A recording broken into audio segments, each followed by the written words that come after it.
Hello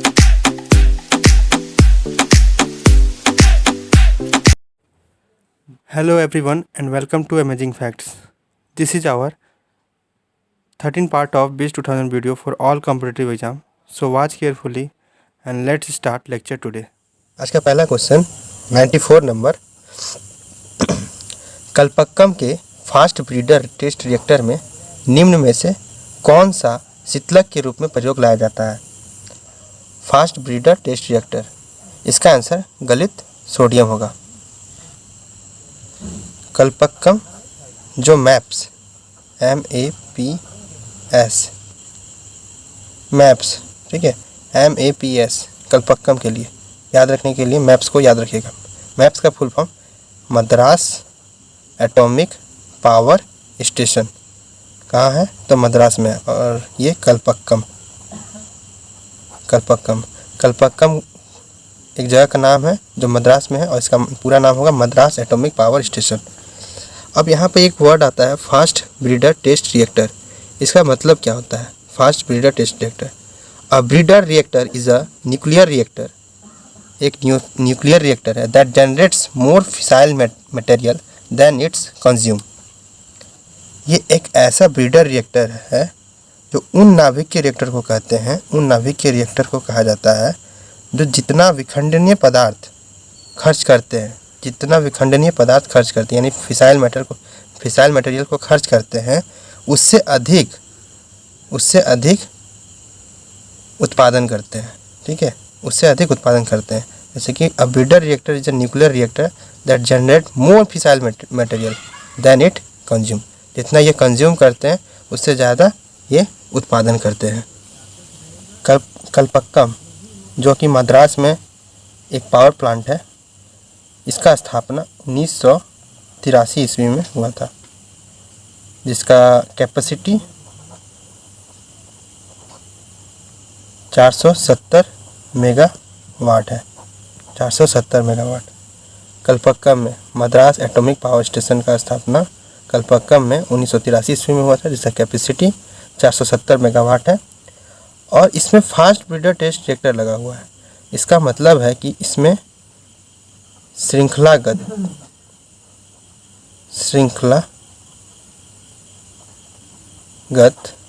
अभिक्रिया को तीव्र न्यूट्रॉनों के माध्यम से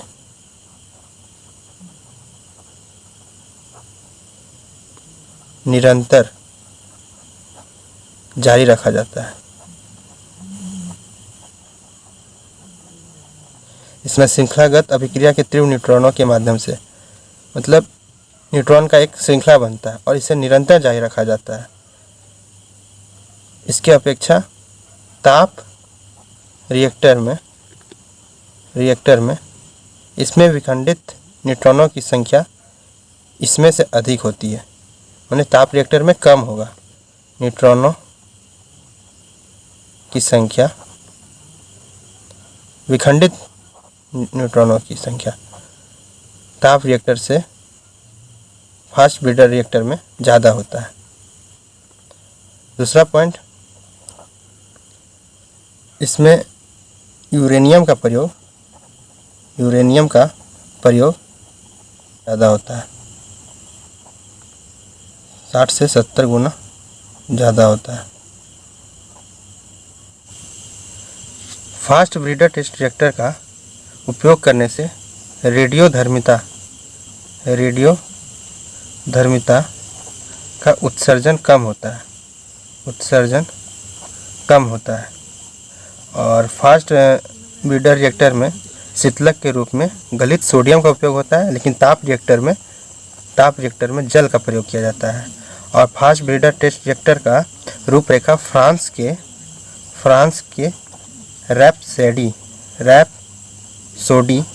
रिएक्टर पर आधारित है। फास्ट ब्रीडर टेस्ट रिएक्टर की रूपरेखा किस पर आधारित है? फ्रांस की रैपसोडी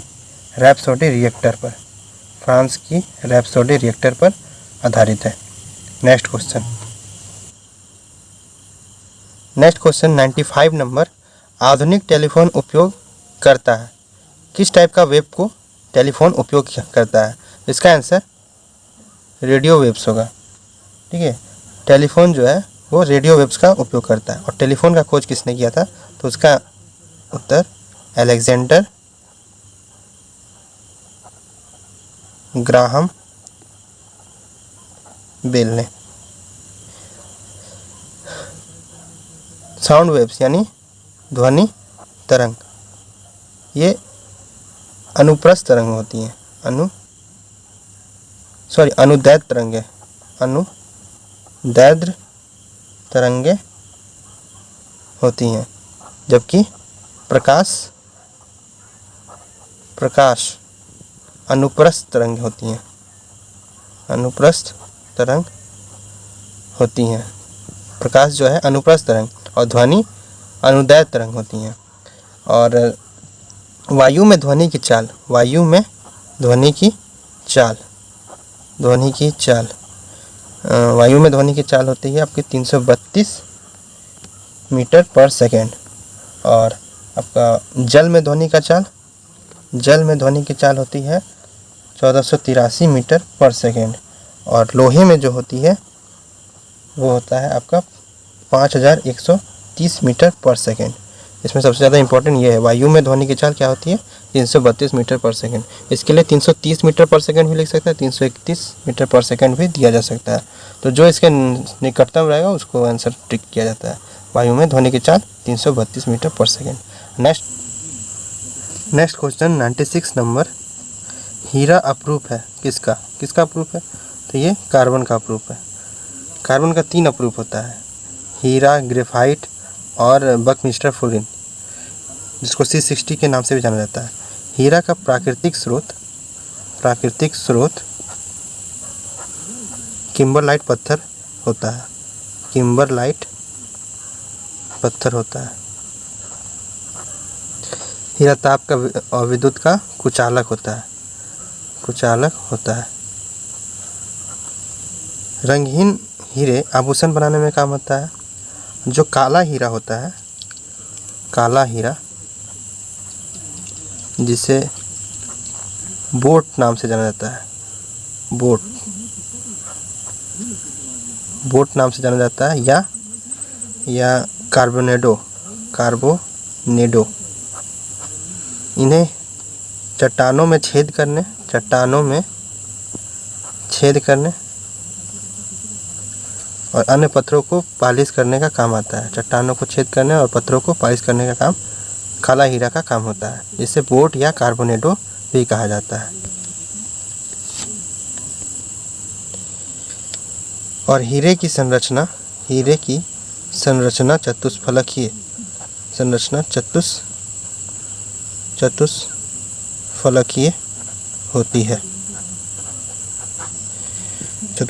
होती है। नेक्स्ट क्वेश्चन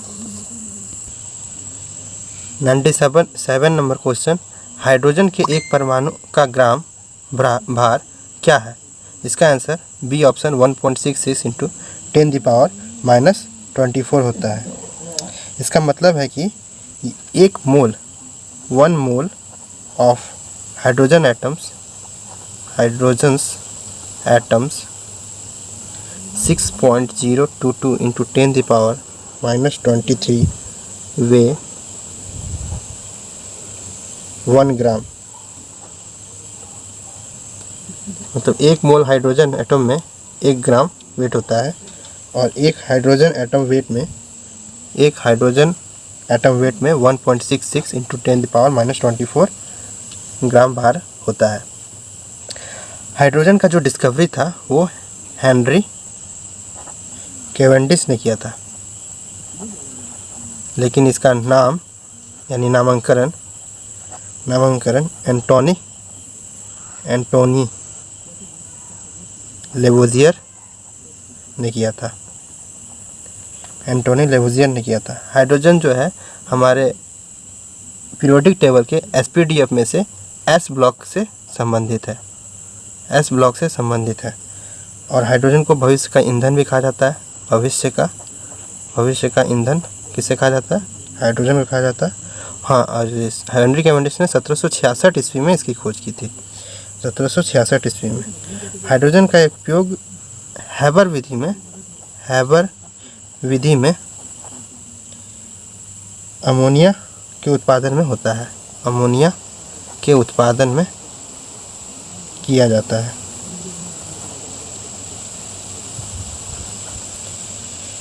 और लिक्विड हाइड्रोजन को रॉकेट के ईंधन के रूप में प्रयोग किया जाता है। Next question 98 number. विश्व के किस देश से भारत फाल्कन रडार सिस्टम प्राप्त करेगा? तो इसका आंसर इजराइल होगा। और इजराइल की राजधानी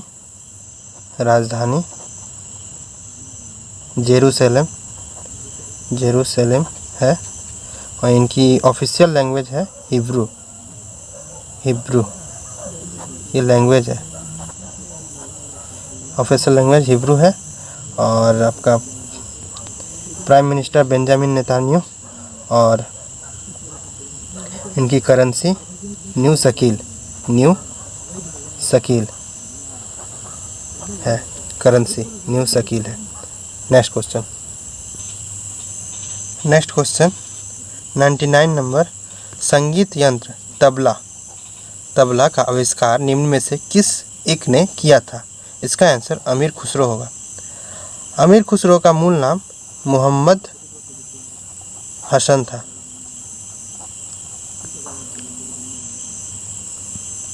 ये बलबन के दरबार में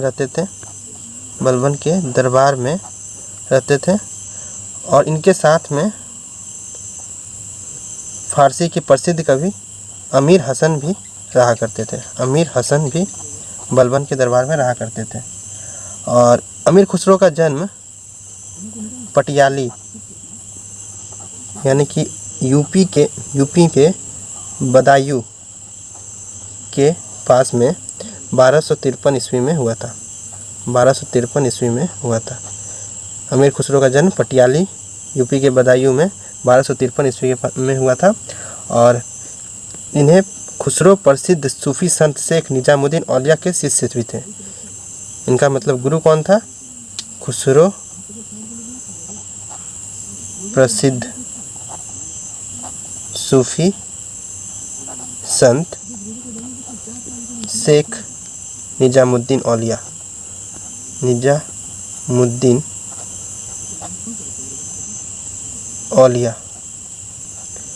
खुसरो प्रसिद्ध सूफी संत शेख निजामुद्दीन औलिया के ये शिष्य थे अमीर खुसरो। बलबन से लेकर